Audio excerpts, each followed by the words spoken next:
syukur pintu jing pensoi yang ni lagi kesau dong ipara lok jopi ngan yai lo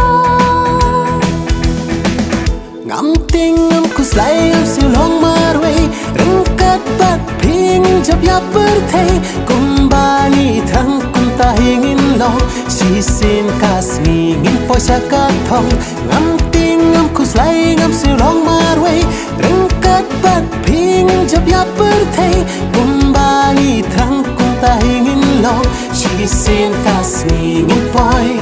ngin poisa ka thong tình